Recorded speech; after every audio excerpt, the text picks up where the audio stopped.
Who be this one? They carry busy up and down. Every gallant. Where they carry busy they go now? I want to go fish water. Go fish water. Yes, as boy, we grown up man. Where you be like this? You carry rubber from head up and down. Who tells you now how to fish? You know some those TikToker.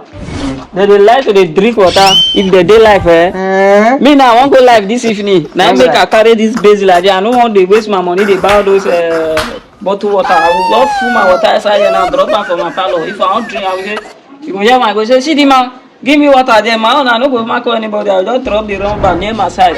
Put my cup inside the drinker. Those people, they too like water. Who do you like that? My own, I will fish inside. Those people, even those people make I tell you something wey no get sense. Those people say that they carry bottle, they carry the rubber keep, they the first normal water pour inside the drink.